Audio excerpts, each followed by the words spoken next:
cestoval do školy a jako obyčejně Jonatán jako paníka do školy, aby je do školy doprovodil. Jonatán je na mysli, že tě budu hodit někde po ulici. Nechte toho, přestaňte, už toho bylo dost, co se to zase děje, kdy už bude konečně klid. Zase ten Jonatán, však Raporský bezproto na pořádku slouchat.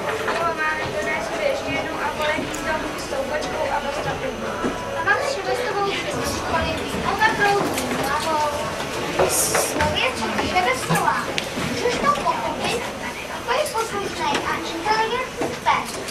Stokrát píšečný Horáček a Pažina. A takhle se staví. Řekni, jestli to se to neštve. To je teda fakt poslušnej Jirek, inteligentní taky, ale jak uvidím, chová se jako blbeček. Tím by se mělo vážit vyčit. Ten den probírala soutěžko učitelka hudební nástroje. Fagot, basu, bombardon, helkos, a taky bubený velkým. A Horáček si samozřejmě přiváděl, jak se na takový timbán hraje. Začal mlátit blázen jeden do hlavy Černákovou. Já si to samo sebou nechtěla líbit, takže si asi dovedete představit, co se lepší nedělo. Ale nakonec si udržel učitelka od sebe, a jenom od sebe. Horáček, Kákovi a Černáková taky. Tím, že je na čase, abych vám vysvětlila základní pravidla společenského chování. Protože kdyby člověk nevěděl, že jste mladší, mohl by se vám plést tutoriály nebo technické záhrady. Tak si teda pamatuju Horáčku. Někde nikdy taková nebyla, je to nějaký kamenný přirod. A vždycky je mít a štěstí. Protože si žena oblásí duši, rušená dva, aha, dáme potom Černáková, když si dáma, já jsem pán. A právě připomínu, že třeba, a ty uděláš, to přece tohle.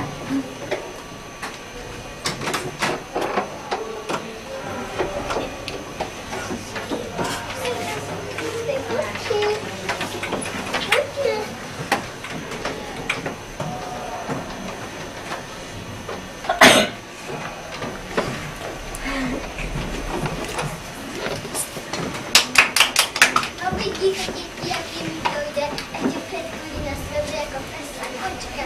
Výborně, tak se mi to líbí. Budeme to pokračovat a vysvětlím si trochu pouští první rozvěří a tak dál, a tak dál. Něco hodnoho nechme ztrácet čas. Max s Šebestovou jdou ze školy. Hele, Maku, tak mě napadá, když se můžou slušnému chování naučit Čermáková s Horáčkem, proč by to nemohli být spát na támu, co říkáš? Šebestová, jsi ti vůbec normální? Co pak to jde vysvětlit psovi, aby tu s tou kočkou sednou? Ty vážně nemáš pět pohodlně slovo? Víš co, nech to na mě. A hej, po obědě, co tam měla Šebestová hotové ruko? Zazvonila na Macha, šla s ním paní Cibulkové a půjčila si kočku myc. Slušně poděkovala a když paní Cibulková zavřela, že prosím vás, kdybyste strašně moc potřebovali, aby se vždycky stala normální slečna, která o ní mluví. To je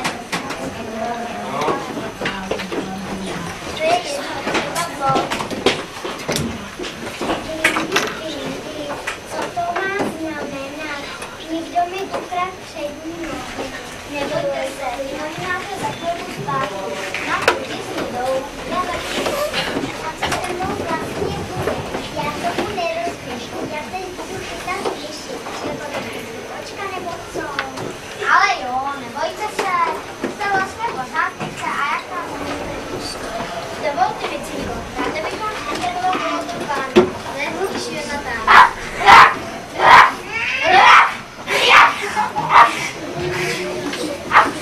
No vidíš ty, Turko, tady máš ty svý experimenty. Když se za sebe pustili dřív, tak to bylo celkem normální. Pes je pes a kočka je kočka. Ale teď je z toho hotový společenský škandál. Teď se na to podívej. Ještě se ty lepší než pavilání nebo ty v zoologické zahradě. Jak to potom působí na dorůstající mládež, aby jsem se s Jirem a protože Jonatán byl poslušný pes a Micinka byla poslušná kočka a byli zvyklí poslouchat a ty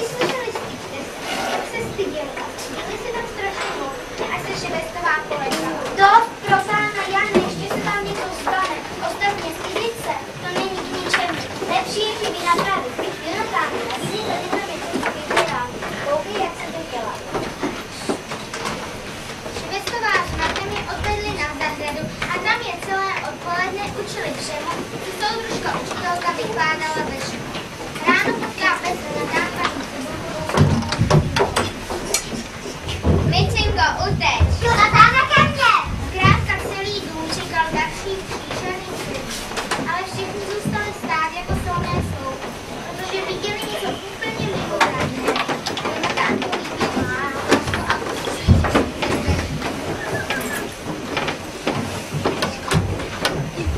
Teď se chová líp než řekněte mi, jak je to možné.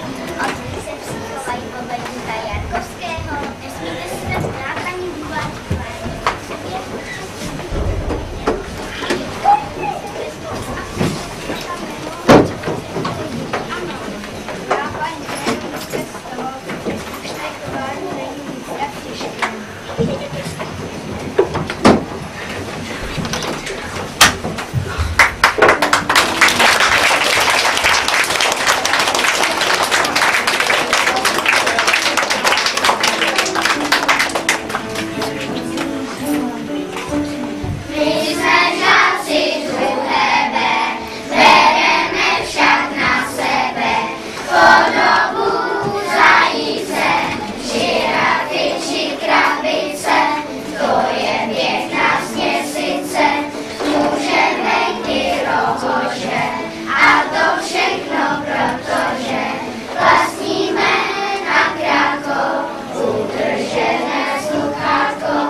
Sedněte si.